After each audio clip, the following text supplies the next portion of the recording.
All right, I'll get started because my whole thing will take a couple of minutes for us to get through. So, good evening, everyone, and I'm so glad that you're able to join us for a special Archaeology and Historic Preservation Month After Dark presentation. We usually do these at noon every Wednesday. This is a really special one.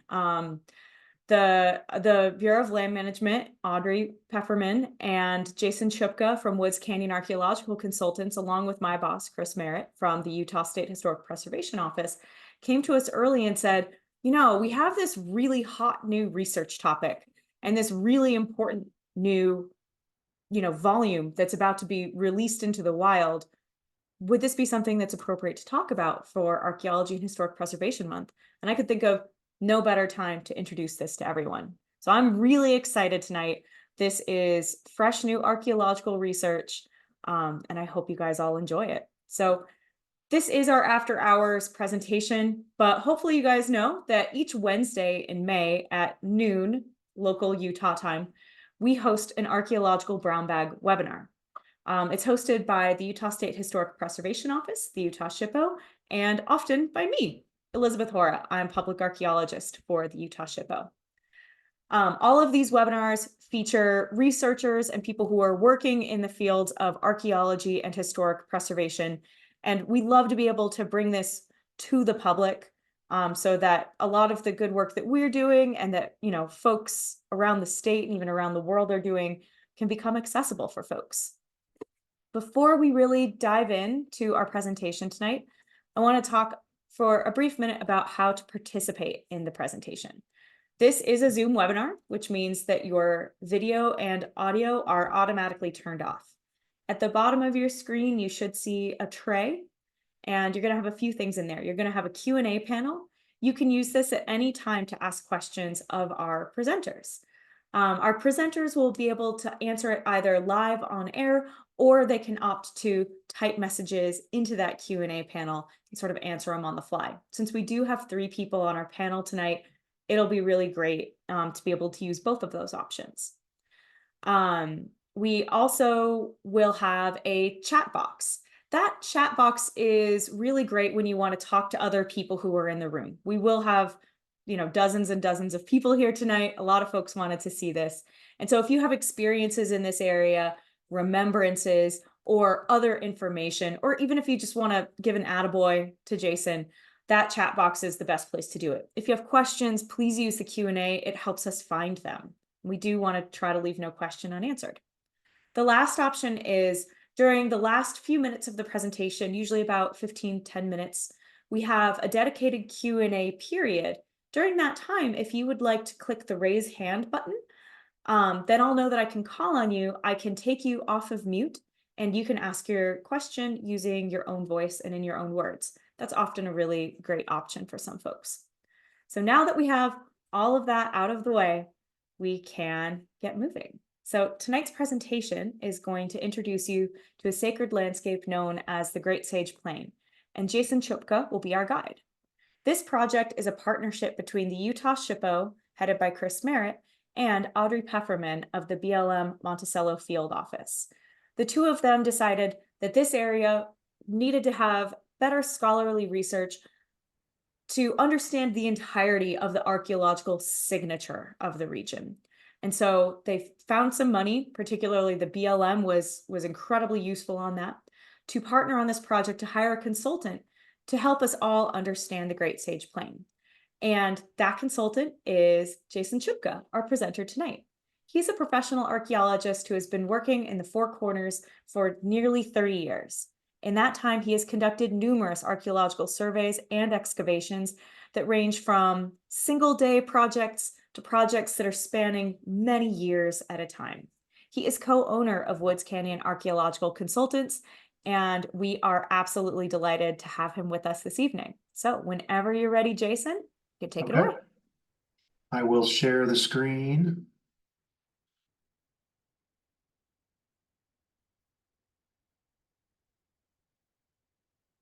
And are we good to go, Elizabeth? You look good. Yep, you look great. Okay, great. Welcome everybody. Thank you very much for attending, and thank you very much for the the great introduction, Elizabeth. Tonight, we're going to be talking about recalibrating the significance of the prehistoric sites in the Great Sage Plain. And to just really introduce the topic is to really start off by understanding that the archaeological sites of the Great Sage Plain are important to many different people. To some groups, they exist as remnants of within an existing sacred landscape. To others, they're a source of data for archaeological study. And to others, they're just simply fascinating elements in a beautiful natural setting that seems to be frozen in time. The Great Sage Plain is also a very politically sensitive area. And archaeology often comes to the forefront of many issues that are occurring in the region. Some of those are arguments between federal, state, private, tribal stakeholders that are interested in the region.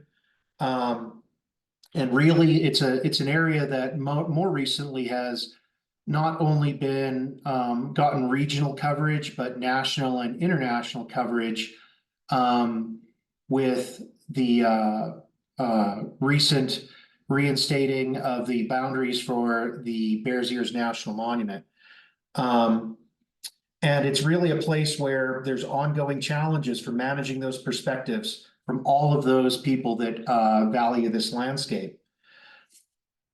Before we get too deeply into this, I often attend talks and I kind of get lost in the first 15, 20 minutes because I'm not sure where we're talking about, what we're talking about. So I want to spend a few minutes really introducing the area that we're going to be discussing tonight.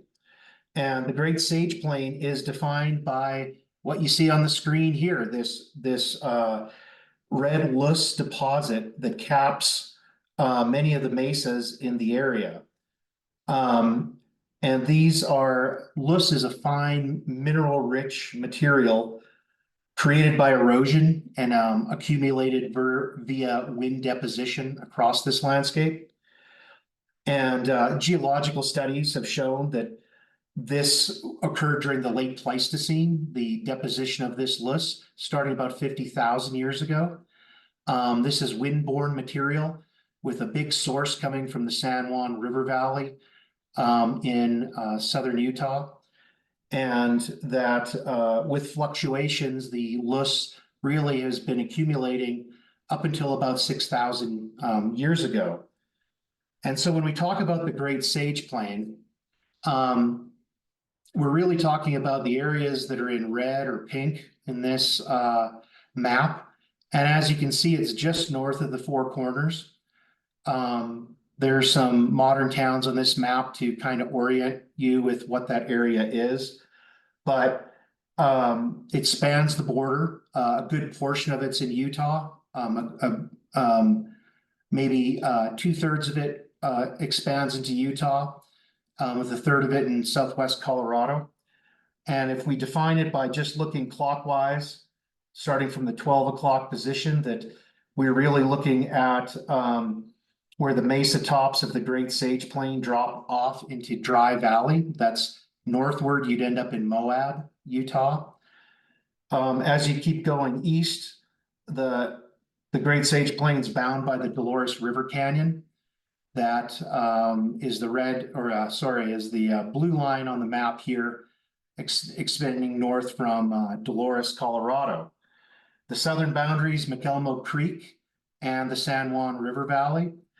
And rounding out the western boundary is really Shea Mountain in the north, following Comb Ridge, north and west of Bluff, Utah. And so that's the area that is currently the area of study. When we talk about the Great Sage Plain project that we're working on, we're talking about all of the prehistoric archaeological sites that occur within this red boundary that includes not only the Great Sage Plain, but the adjacent borderlands of the Great Sage Plain. Now, to provide a context for our understanding of the prehistory, that only less than 16% of this area has been subject to archaeological survey. The pink color here represents various archaeological surveys that have taken place over the last 50 years. Of that 16%, maybe half of that is up to what we'd consider modern standard for recording sites, with the other half being fairly limited site data from the 60s, 70s, and 80s. And even though only about 16% has been inventoried, there's more than 20,000 prehistoric sites that have been documented. And if you project that site density outward across the areas that have not been inventoried, we're really looking at about 120,000 prehistoric sites to be present in the Great Sage Plain. And those sites span about 10,000 years of history, beginning about 8,000 BC through to the arrival of Europeans. When we talk about prehistoric sites, we really talk about pre-European settlement, which earlier explorers entered the area in the 1700s. So if you add sites from after the 1700s, sites from the historic era, more recent historic era, that number is actually quite a bit higher. And of that estimated 120,000 sites, some of those sites cover 10, 15, 20 acres. So they're very large sites. And the Great Sage Plain is best known for archaeological sites of what we call the Great Pueblo period, from about 1075 to 1300. This is also in Mesa Verde National Park. Many of the ruins at Mesa Verde were also occupied. And it's characterized by the proliferation of small architectural units and well-built cliff dwellings, but also things like circular and square towers and large aggregated villages, multi-story aggregated villages that sprawl across canyon heads throughout the Great Sage Plain. And this period ends around AD 1300, with most of that ancestral Pueblo population migrating out of the region. What they left were many of these places that are known by name. There's a number of named sites. A lot of people have probably visited some of these places.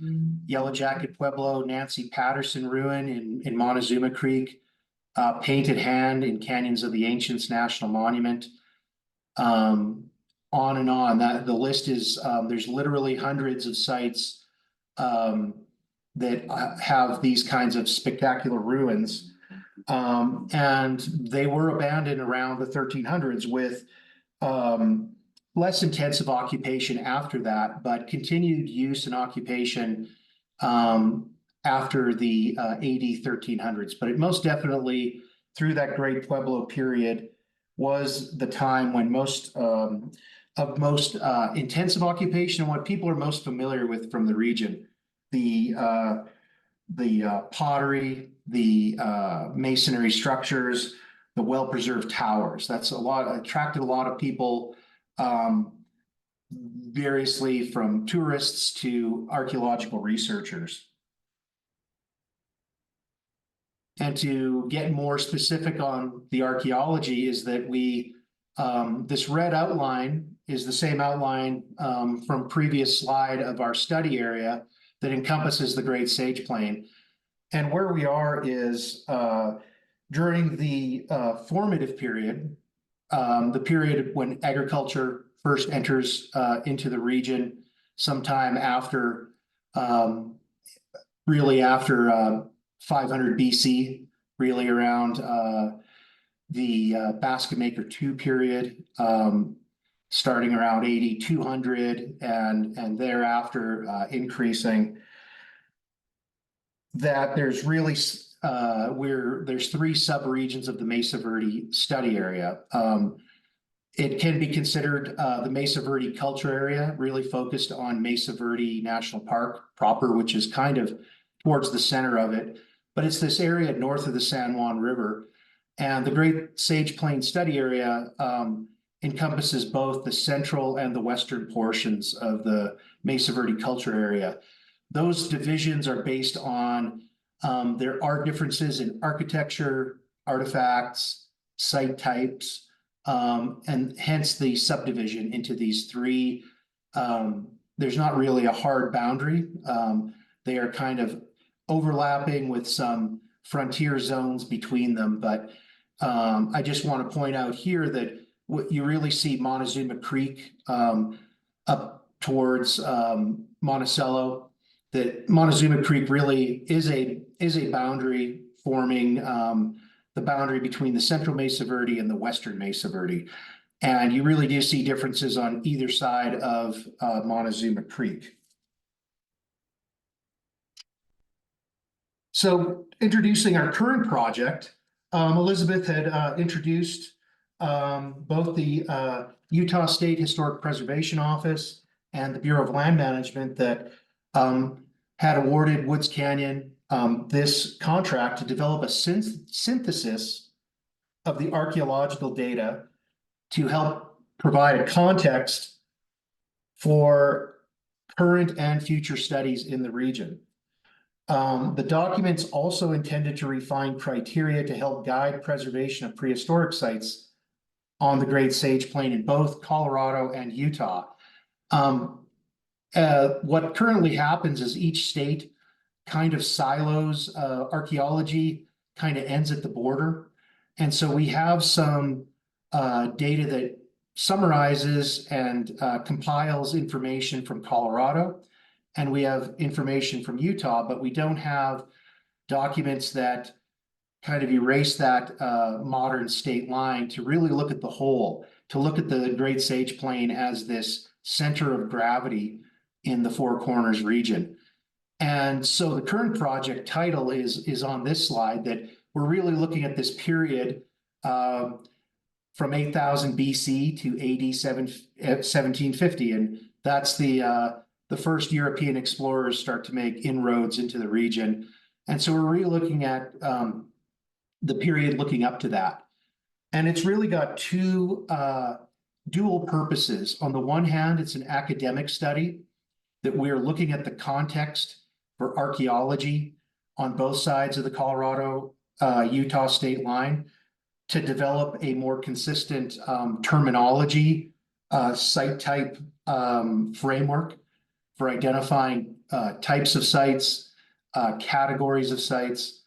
And this, of course, builds to understanding the chronology, settlement patterns, and other aspects of prehistoric occupation in the region. The other purpose is really management driven, is that every archaeological site is subject to an assessment for eligibility to the National Register of Historic Places. And that's really going to be the focus of this middle part of my talk, is what that means for significance and how do we determine significance of sites. We know the area is important to a lot of people, but how do you set parameters to qualifying and quantifying those aspects? And so the current project, we're underway. We have a working draft. We're in the early stages of this.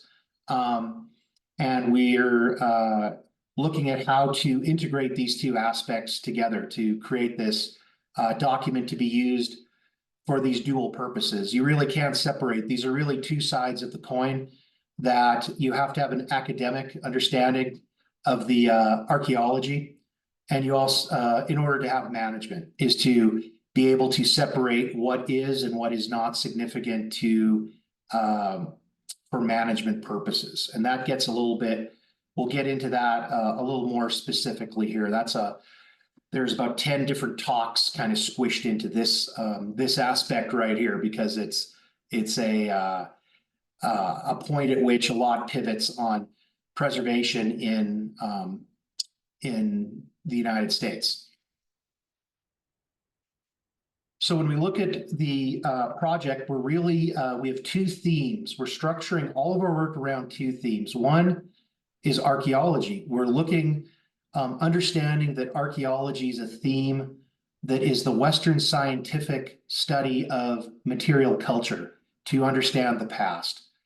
And archaeology is something that most people are familiar with. You're classifying, you're quantifying, you're doing inventories to document sites. You're recording things in detail, looking for patterns through the material culture, both the architecture, the artifacts, samples that are collected and dated. And that's one theme of our project. But the other theme is ethnic heritage. It's the recognition that ancestral sites, along with the plants, animals, and landforms in the region, are part of a tribal cultural landscape that are maintained through ongoing cultural beliefs and practices. And that is something that has become a greater part of the study of archaeology in the last 30 years. And when we look at current documents that are out for federal lands, when we look at Canyons of the Ancients National Monument on this side of the state line, we look at documents such as this one on the left, a living landscape, which is an ethnographic overview that was compiled through consultation with 25 tribes and pueblos that have cultural affiliation to the region, that have ancestral affiliation to the region. And more recently, the Bears Ears National Monument. There is a draft management plan that greatly integrates tribal perspectives and the ethnic heritage that is present on the landscape. The document at the bottom right is part of that Bears Ears monument plan, which was developed by the Bears Ears Intertribal Coalition, and it lays out how tribes and pueblos, the 5 named tribes and pueblos of the Bears Ears National Monument, look at collaborative land management for that particular area. And a lot of that has been developed really since the early 1990s. And the implementation of NAGPRA, the greater consultation that's part of the Section 106 process of doing archaeology on federal lands. And so this is a progression, this is an evolution, this is a change in the way archaeology is viewed. Archaeology has used ethnographic analogies in the past, looking to descendant communities to find explanatory frameworks for interpreting archaeological sites. This takes the step further to engage and consult with the tribes and understand how they view the landscape. And really the main part of my talk is really we're recalibrating significance, knowing that the area is significant to a lot of people, a lot of different tribes, 25 federally recognized tribes, but also more recent people who have lived here historically, other people that have strong feelings, strong ties to the landscape. So when we look at significance, what are we really talking about? That's a word that's a bit of a loaded word. We're really talking about, as an archaeologist, we're talking about significance as defined by the National Register of Historic Places. And so as an archaeologist, whenever you're documenting a site, part of what you do is make an argument for eligibility to the National Register. Archaeological sites that have potential to be listed on the National Register or are on the National Register of Historic Places garner considerably more protection than sites that are not, which is why documenting sites is so important. Unless they have been documented and this assessment made, they're kind of invisible for management purposes. So the main thing is having sites documented, having these assessments made, as thoroughly and as detailed as possible. And the National Register has 4 criteria. We're really looking at how sites would contribute to broad patterns of history, whether they're associated with significant persons, whether they're distinctive of a type or period, and many, or that they have data potential to contribute significant data to our understanding of prehistory. A lot of archaeological sites are eligible under multiple criteria. Conversely, you'd have to argue for sites not being eligible. Why would a site have no data potential? Why would a site not be representative of a period or method of construction? All of these things are what goes into the documenting of a site to argue significance in that context. The other side of that's integrity. And again, when we look at the National Register of Historic Places, archaeologists have to argue that a prehistoric site, prehistoric property is able to convey the significance by a set of criteria, a very specifically defined set of criteria, including location, design, setting, materials, workmanship, feeling, and association. And those are all criteria that need to be evaluated for every archaeological site, you know, for the thinking of the 120,000 sites that exist in the Great Sage Plain, that you are making a very detailed discussion of location, design, setting, all of these things that need to be determined, that evaluated by archaeologists when they're recording sites. But if we look at significance from a non-Western perspective, and when we start looking at things from a cultural landscape, when we look at things a little bit broader, I have an excerpt here from the Collaborative Land Management Plan for Bears Ears, which is just off to the west of our study area. And that's that, you know, the salient points here are that culture, traditions, language, values, and worldviews are born from tribal homelands, that ancestral sites and landforms anchor migrations in a cultural landscape that helps people understand earlier periods in their history. So when you look at significance for someone with ancestral affiliation to the area, it's being aware and cognizant of this perspective, that for an archaeologist to write off a site as not significant, there would be people that would beg to differ, because their idea of significance is simply the existence of the site, that the existence of the site itself is important. And the way that archaeologists would evaluate a site would also need to take this into consideration. This is something that through consultation and through tribal engagement, we get at these more nuanced aspects of significance. Similarly, when we look at integrity, that the landscape is imbued with spiritual powers, and everything in the natural world, rocks, trees, animals, water, air, light, and sound, has meaning and character. The cultural resources and natural resources are not two different categories in native life. That's significant because we really are talking about aspects of integrity. If I go back a couple slides, that we're really talking about this idea of feeling and association and setting. That when you talk about the integrity of a prehistoric site, you are using those perspectives to bolster and to support that argument. That understanding that it isn't just the material remains of the site, the ruined rock, the artifacts, it's actually everything that surrounds it.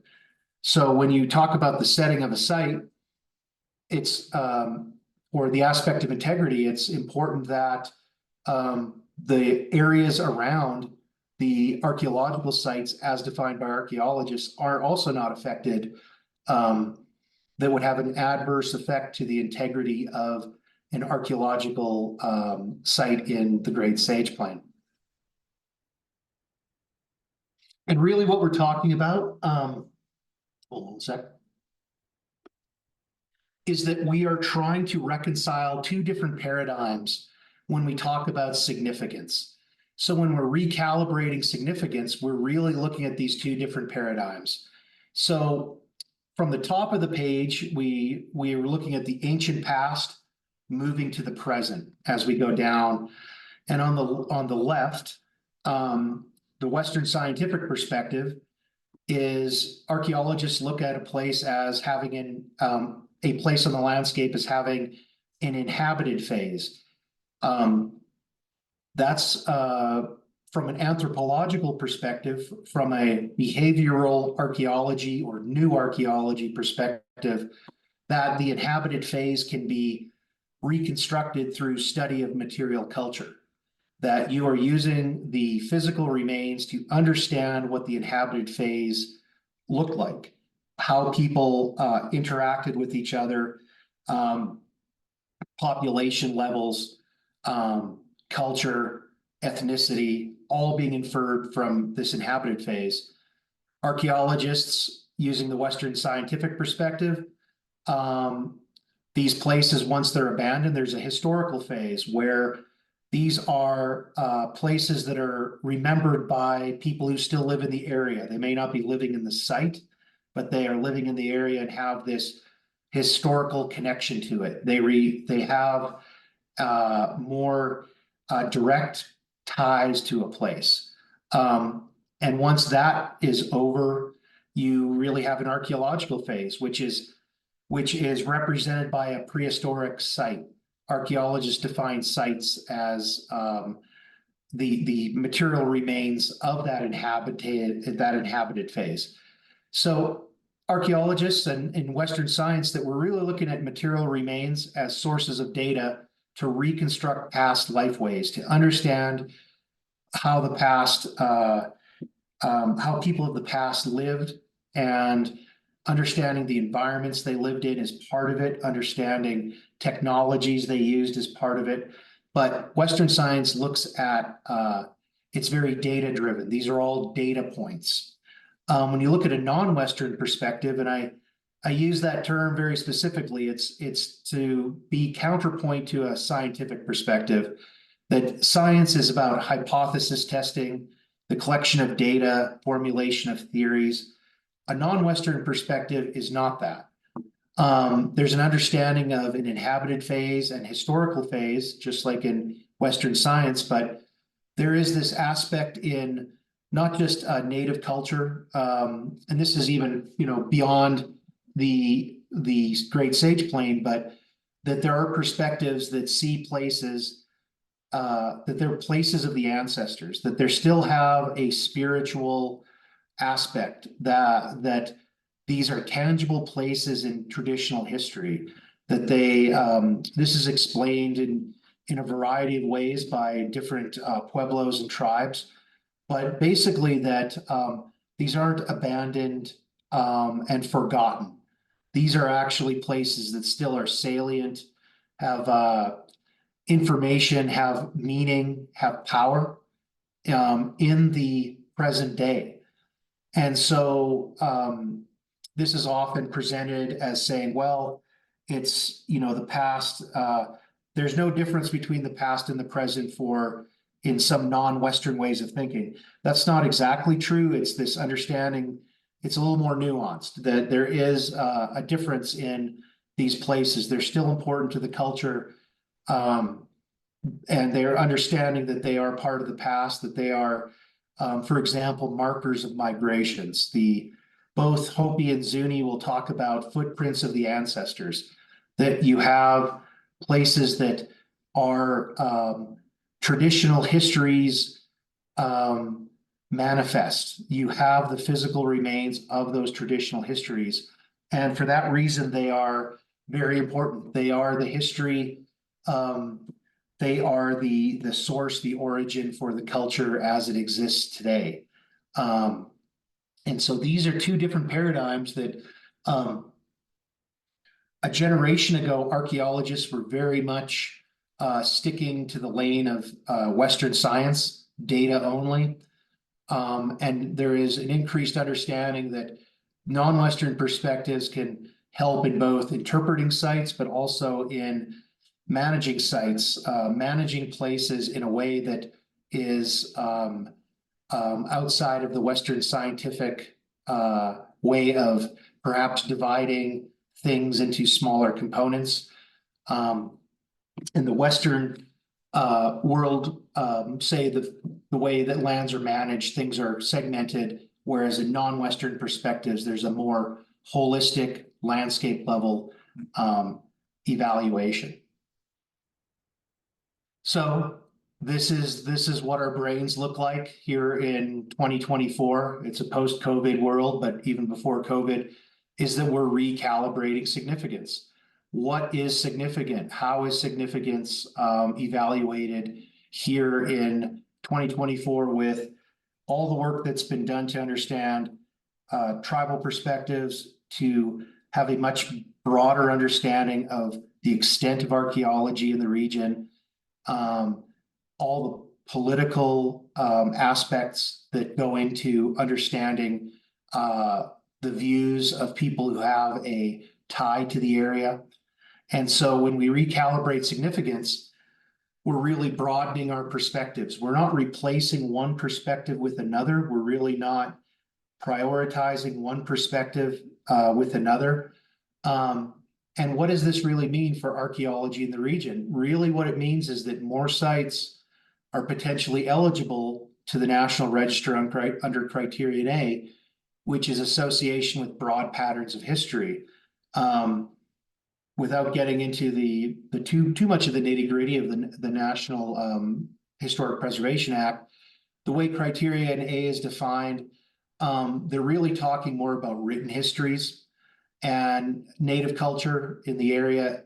Not all of it's written, it's traditional histories, but many of these sites are important as parts of migrations, parts of the history of tribes, and really the foundations of Pueblo culture and the foundations of arguably Navajo and Ute culture and Paiute culture in the Great Sage Plain. The events that happened here really formed many of the cultures we see historically and continuing today. So with that understanding that, perhaps these sites that were not looked at as being eligible, that perhaps looking at them as footprints of the ancestors is something to consider, that they would be eligible under Criterion A, and that the individual sites themselves really can only be understood in a broader context. So you really need to look at a cultural landscape. It isn't just one site, it's all of the sites in an area. And so it's doing a little bit more work. In Colorado, since 2011, cultural landscape potential has been something that is assessed at every site. And that's something that may end up happening on the Utah side of the border. But it has not happened yet. But the thinking towards sites as part of a bigger cultural landscape is something that, say in Canyons of the Ancients National Monument and elsewhere in Southwest Colorado, in the Great Sage Plain, that's something we're looking at. Like I say, since now we're going on, it's almost 15 years since that was instated for documenting sites. And really looking at the integration of archaeology sites with the natural setting. And that's really where integrity of the whole becomes important. That when you look at the effect of any changes to the landscape, modern development, placement of cell towers, that you're really talking about these indirect effects, which is again jargon from an earlier era or a different part of the aspect of effects to archaeology sites, that preservation of integrity and assessment of integrity are really important, more important now than ever. And as I've mentioned, the tribal engagement and consultation is something that is informing on sites that may have at one time been considered non-significant. And from a strict reading of the criteria, an argument could be made that they don't meet that level of consideration to be eligible, but with further engagement and consultation to provide perspectives to bolster an argument of why they might be significant. And so the net effect of this study is really the idea of broadening how we look at archaeology, not just in Colorado or Utah, but in this region. The Great Sage Plain's a great unit of study. It's an incredibly important place in prehistory. There's already documentation of how important it is to Native peoples. And so one thing we can agree on through all these years of working with many different stakeholders, working in many different states on projects of all shapes and sizes, is that when we look at this perspective for the Great Sage Plain, is that there is a shared perspective on preserving the fragile past. How to go about that? There are differences of opinion about how to go about that, but we're really building it with this project from the ground up, is setting those criteria for that evaluation, recalibrating how we consider sites, not just individually, but together within the landscape, and using these tools that have been developed in these theoretical frameworks that have been developed since the 90s, sort of this next generation of archaeology that built on some of the earlier work that through the various laws and policies that were put in place in the 60s and 70s were developed throughout, since that time, have continued to develop and evolve and become more robust as we learn more about what works and what doesn't work and how do we go about it. Because really the shared perspective is we really want to take care of these places and that they have value. They have value that transcends the immediate politics. They have values that transcend culture.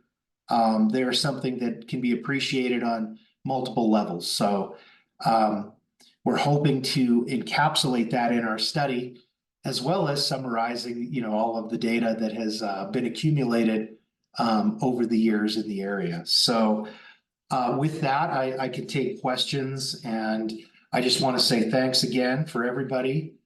And to stay tuned. This is a project that is in progress. We are kind of on the early stages of it. So there is more to come in 2024. Thank you. And thank you. That's fantastic, Jason. So now is our time for question and answer. If you guys do have questions, just to remind you, the Q&A panel is the best way to ask those. We also have open our chat, and you may, of course, at any time, click the raise hand button and I can let you guys speak. And Audrey and Chris, if you would like to also turn on your cameras, some of these questions could be for you as well. So right now we have a question from Ross Rockland, and he asks, if a project is including prehistoric sites, then why include colonialism? And I assume he means the time period, post when colonization occurred. He said the Spanish ruined much of native life. So why do you include things past 1492? Well, and that is interesting because, we consider that there is sort of this period after 1492. You could say that they, ruined. Culture is in constant flux, and culture is constantly changing. And the Spanish and European colonization was one more change that affected people living in this area. There's a constant, what we see in archaeology is migrations and populations moving across the landscape, north to south, east to west. There are people that have settled and resettled areas throughout history. And looking at that period, it's referred to in several different ways. If you're working on Navajo Nation, you might just talk about pre-Columbian and post-Columbian as a time period. Here we're trying to combine existing frameworks, and the existing framework talks about the period up to 1750 as being classified as prehistoric, as pre-contact. Even though the Spanish were in the Southwest earlier in the 1500s, and the horse was introduced in the 1500s, that time period is something that both in Colorado and Utah, that we kind of have an agreement that 1750 becomes what is the proto-historic period, that there is European contact. And it's interesting because that affects culture. Direct contact with culture has an effect. Indirect contact has an effect because you have trade goods, you have things like the horse showing up, which was a game changer across North America very quickly. The horse spread like wildfire, like wild horses would spread. They were everywhere. That people adopted that, and that changed how people moved. That was a major effect, and along with everything else the Europeans brought. But that's why we have those. It's to work with our existing frameworks to synthesize the existing information. Excellent. Thank you for that. Now we're going to go from sort of a broader time depth to a broader geographic span. Darren Armstrong asks, he says, this may be out of context of the Great Sage Plain studies and cultures, but can you give a brief statement on any connections to Georgia, where we have tremendous Mississippian and woodland culture histories? So really a big connection there. Oh boy, I'm a student of Steve Lexon's. So this is when Steve Lexon talks about the American Southwest, he puts a map up of North America. And so there are two schools of thought about this, that one is people didn't know anything that was going on over the horizon. And another school of thought is people knew everything that was going on over the horizon, directly or indirectly. And when you look at historic records, you look at, it's very interesting, the journals of Cabeza de Vaca, and contacting groups in the across the Texas and American Southwest, how much groups knew about other groups, where things were happening. And so those connections, as an archaeologist, we're looking at material remains. And so we did not see direct material correlates. We do not see something we could say this came from Georgia in the Southeast. But when you look at architecture and you look at the history, this idea of monumental architecture, of central places, of cityscapes where you have, that's something, again, borrowing from Steve Lexon, but the idea that when you look at a place like Chaco Canyon, that you're really talking about an urban built landscape. When you look at it as a whole, it's a constructed downtown, the way we think of it today. So those ideas, I think that's what is harder to see archaeologically. So direct connections is yet to be determined. I wouldn't close the door on anything though, because I think we always underestimate people of the past. People of the past were pretty amazing and pretty, understanding that people sailed in open boats across the Pacific to different islands that are little dots in the ocean. And people did that no problemo, or picked up and moved. It's not off the table, but we look at direct material remains. We don't have anything that would be the smoking gun. I understand. Yeah, nice Steve Lexon reference. Everybody knows everything. I'm with you.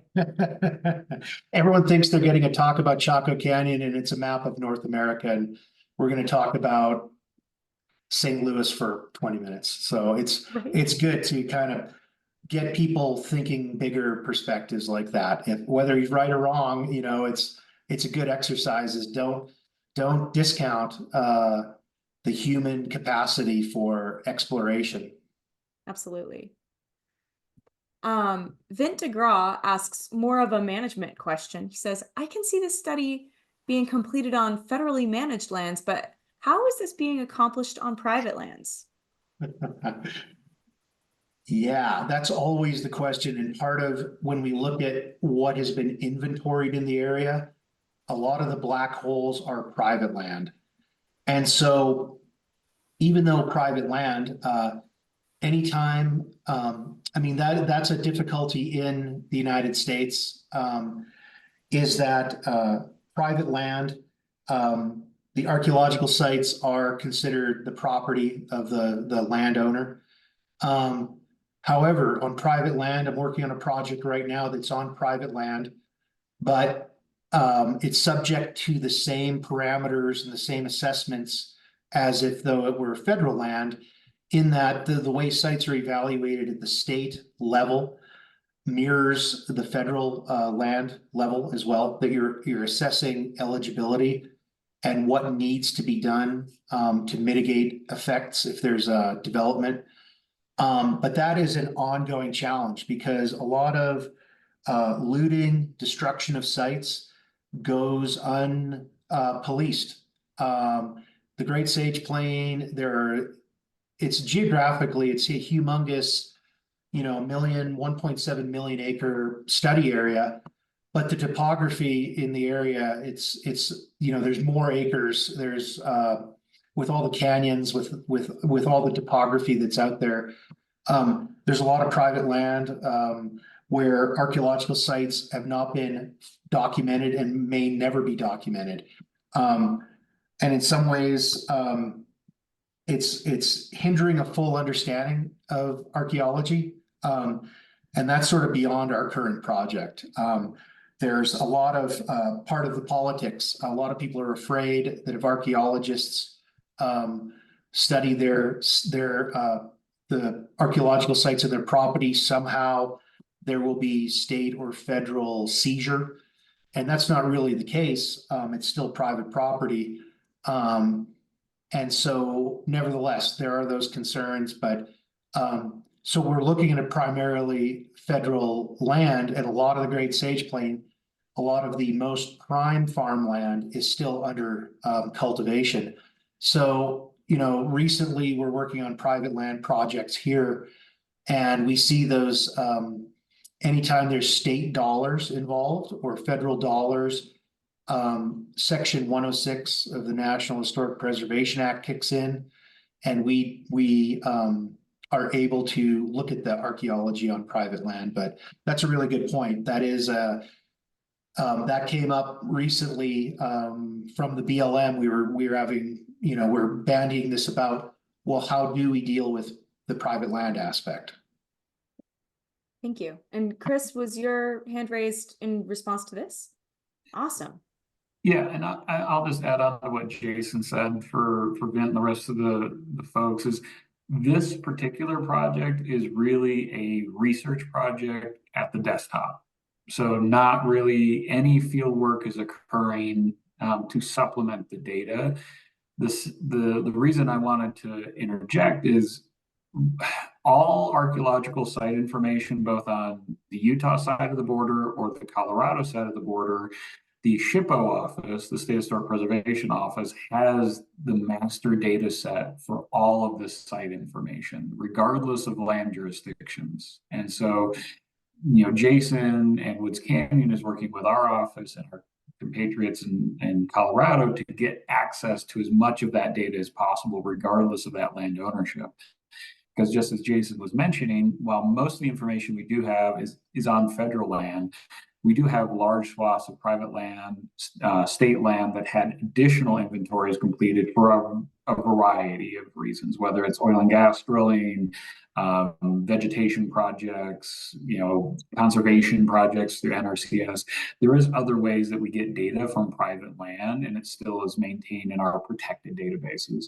So only archaeologists are actually able to access that data. But this is really exciting because this is the first time we're trying to do big data, bringing all this data together from 10,000 little projects, now putting it together into a bigger picture. So two things: we're not doing any on the ground work as part of this effort. But previous efforts are being held in a database and can be analyzed by Woods Canyon to help us better put our arms around this. Thanks, Chris. And we have time for one more question. Rhonda Durham has asked to be unmuted, so let's give it a try. Rhonda, you should be able to unmute.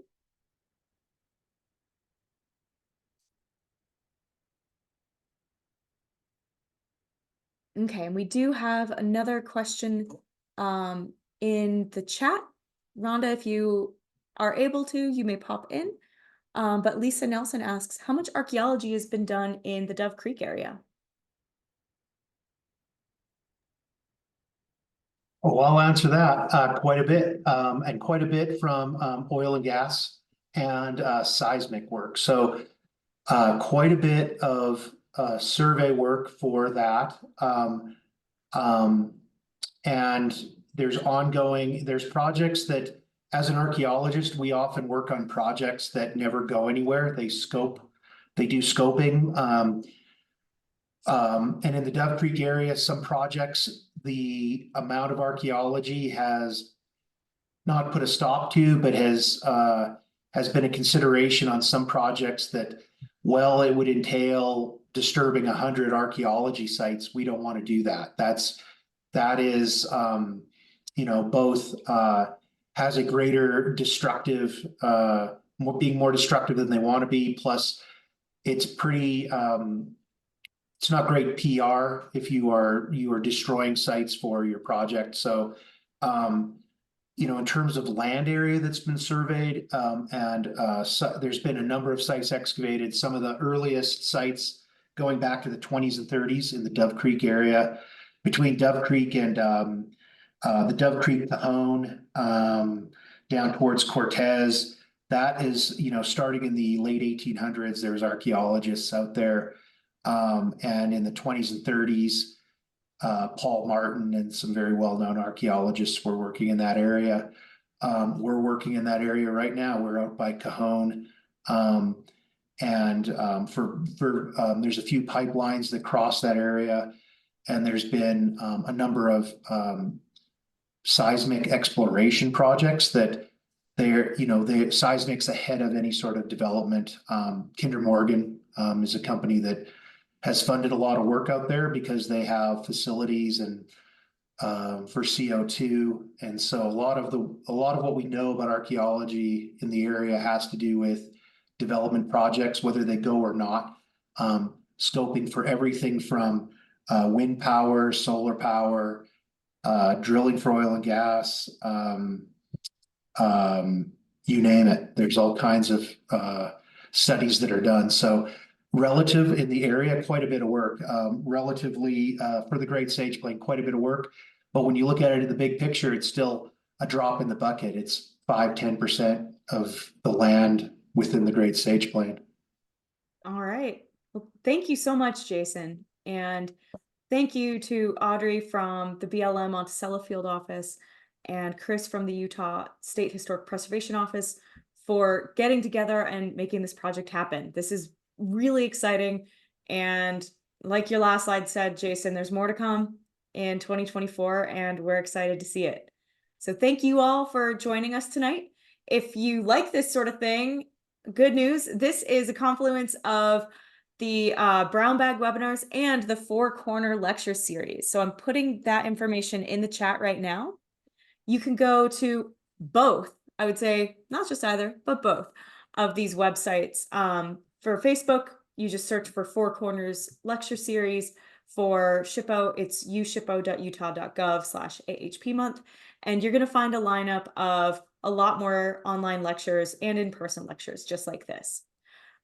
We do have our next brown bag webinar coming up next Wednesday at noon, and it's the local band of Shoshone living.